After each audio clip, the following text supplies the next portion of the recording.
सूत जी बोले, हे सौनक, इस प्रकार भगवान कृष्ण की जितनी जीवन चर्चा है सब पुण्य को देने वाली और पाप नाशक है। संसार में जो लोग अपना कल्याण चाहते हो उन्हें उन कथाओं का अच्छी तरह श्रवण करना चाहिए। तब सौनक जी ने कहा,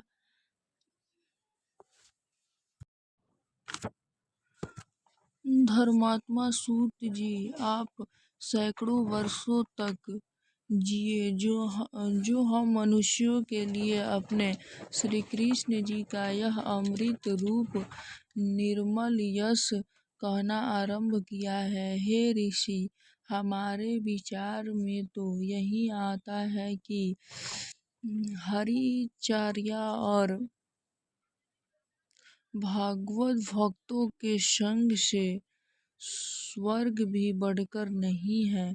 भला ऐसा कौन रस यज्ञ पुरुष होगा कि जिसे भगवान विष्णु के यशोगान में प्रेम न होवे।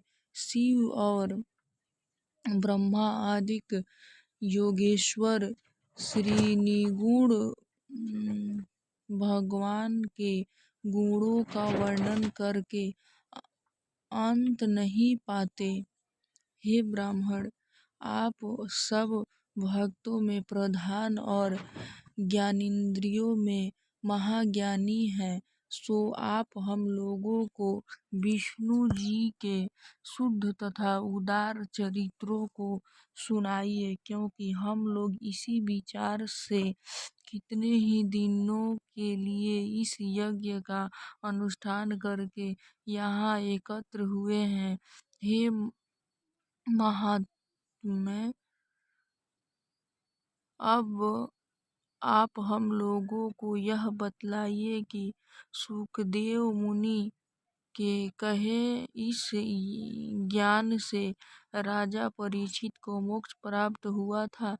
परीक्षित अवश्य ही कोई बड़े योगनिष्ठ पुरुष थे, जिन्होंने अपना सब राजकाज त्याग भगवान विष्णु के चरणों में प्रीति स्थापित की। सूत जी बोले, हे ऋषियों, इस संसार में अशुद्ध वंश से उत्पन्न होकर भी वृद्धों की सेवा से हम लोग उत्तम कुल वालों के ही समान जन्म लेने वाले हो गए हैं, क्योंकि उत्तम जनों के वार्तालाप का संयोग शीघ्र ही दुष्ट वंश वाली मानसी पीड़ा को हरण कर लेता है। अंततः भगवान अंतर्शक्ति वाले हैं, जो महात्माओं की शरण में जाकर उनके अंतःनामों को जपता है, वह परम मोक्ष का भागी होता है। उनके समान कोई दूसरा नहीं है। उनके संबंध में इससे अच्छा कुछ नहीं कहा जा सकता है। भला जिन विष्णु भगवान के चरणों की धूलि का लक्ष्मी जी सेवन करती हैं, उनके चरणों को स्पर्श करता हुआ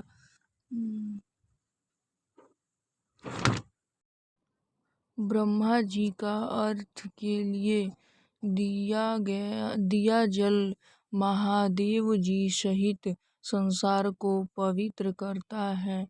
उन मुकुंद जी से बढ़कर इस संसार में दूसरा कौन है? वे भगवान ही सबके ईश्वर हैं। उनमें प्रेम करने विद्वान लोग उनमें प्रेम करके विद्वान लोग सहसा ही शरीर संबंधित समस्त संबंधों को त्याग कर उस परमहंस पद को प्राप्त हो जाते हैं।